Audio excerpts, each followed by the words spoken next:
नेत्री जी नमस्कार। नमस्कार। नेत्री जी, सबसे पहले तो आपको बहुत बहुत बधाई और आपकी बहादुरी के लिए वाकई हम लोग भी आपको सलाम करते हैं।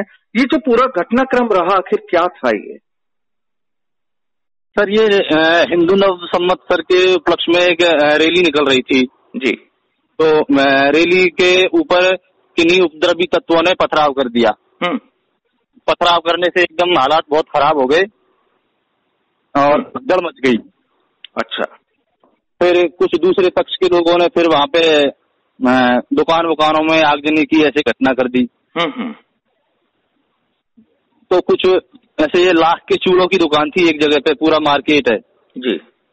तो वो वहां पे दुकानें चल रही थी। मेरी भी ड्यूटी वहीं पे थी।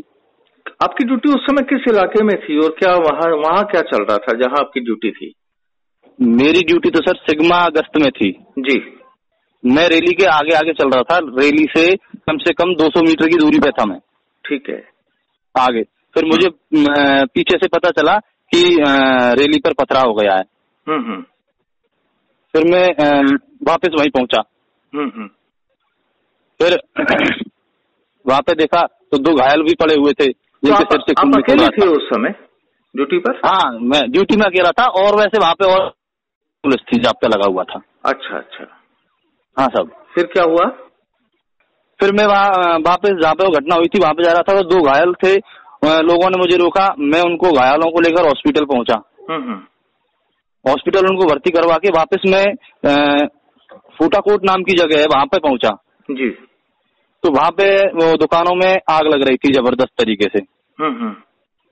फिर वहां पे पुलिस बल भी था, हमारे खुद एसपी साहब थे और सभी लोग आग को बुझाने के प्रयास कर रहे थे। कोई वहां पे जो मकानों में लोग थे उनको सबसे बाहर निकलने की अपील कर रहे थे, उनको निकाल के सुरक्षित स्थानों पहुंचा रहे। मैंने एक मकान देखा, उसके दोनों तरफ आग की लपटों से घेर रखा था और उसमें 2-3 महिलाएं और एक महिला की गोद में एक बच्चा था। अच्छा। महिलाएं से रो रही, चिल्ला रही थी। तो मैं फिर सीधा दौड़ के मकान में चला गया। बच्चे को मैंने मेरी गोद में लिया और उसकी माँ ने उसे ऐसे एक दुपट्टे से मैं लपेट रखा था। फिर मैंने उसको गोद में लेके और पूरी तरह अपने हाथों से कवर करके सीने से चिपका के महिलाओं से भी कहा कि घबराओ मत, तुम मेरे पीछे तेज गति में यहाँ से बाहर निकलो।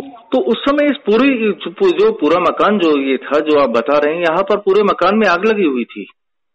जी, मकान में आग नहीं लगी थी, मकान के दोनों तरफ चूड़े की दुकान है उनमें आग लगी हुई थी। अच्छा। और मकान को आग की लपटों ने घेर रखा था। मकान के दरवाजे पर और सब जगह मतलब लपटें जा रही थी। अच्छा। ये है बात। तो वहां से फिर आपने वो बच्चे और तीनों महिलाओं को निकाला?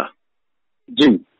तो नितेश जी, आपको उस समय डर नहीं लगा कि जब इतनी तेज आग लगी हुई है और कहीं आप भी उसमें फंस सकते हैं?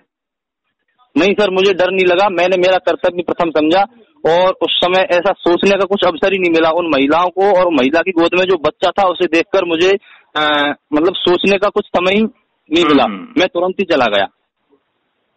तो वहां पे आपने तीनों को सकुशल बाहर निकाला है? हाँ, सकुशल बाहर निकाल के और बिल्कुल सुरक्षित जगह पे पहुंचा के और फिर कहा कि अब आप जाओ, अपने घर जाओ। फिर मैं अपने और काम में लग गया। तो यहाँ पर बुझाने करने में उस समय जब वहां पर आग लग रही थी तो जाहिर सी बात है कि कुछ लोग और भी वहां के इलाके के लोग भी होंगे, आपके पुलिसकर्मी भी वहां पर होंगे, तो उनमें से कोई मदद के लिए नहीं आया? सर, सभी अपने अपने काम में बहुत ज्यादा बिजी थे। शायद किसी की उधर निगाह नहीं पड़ी होगी या कुछ भी समझो, लेकिन वो क्या है कि नहीं जा पाए उधर। जी। और सभी अपने अपने काम में लगे हुए थे। कोई आग को बुझा रहा था, कोई अन्य लोगों से अपील कर रहा था। वहां पे ऊपर से बिजली के तार भी जा रहे थे जिनमें शॉर्ट सर्किट चिंगारियां उठ रही थी। सभी अपने अपने काम में लगे हुए थे। तो नेत्रेश जी, अब आपकी देखिए बहादुरी के चर्चे वाकई पूरे राजस्थान में और आपके पुलिस महकमे में भी इस समय काफी है। तो क्या महसूस कर रहे हैं कि वाकई आपने कर्तव्य निभाया, जो एक ड्यूटी, जो जिम्मेदारी थी वो पूरी तरह से आपने निभाई? हाँ सर। तो कैसा लग रहा है अब आपको कि सारे अधिकारी भी प्रशंसा कर रहे हैं और आपके ऑफिशियल अकाउंट सोशल मीडिया पर भी काफी तेजी से आपका नाम चल रहा है?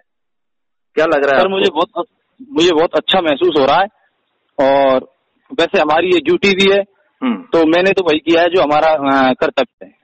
बिल्कुल। और बाकी के अपने साथियों को भी आप प्रेरणा देना चाहेंगे? प्रेरणा तो सर यही है कि ऐसी कोई परिस्थिति आ जाए तो सोचना समझना कम चाहिए और जो अपना कर्तव्य है ना उसको प्रथम समझना चाहिए। बिल्कुल बिल्कुल, वाकई एक बेहतर चीज है कि आपने अपनी जान की परवाह नहीं की, आपने बच्चे को देखा, महिलाओं को देखा, सकुशल आपने बाहर निकाला, अपनी जान जोखिम में डाली। वाकई एक बेहतरीन और साहसपूर्ण बहादुरी वाला जो आपने काम किया नितेश जी, को बहुत बहुत धन्यवाद।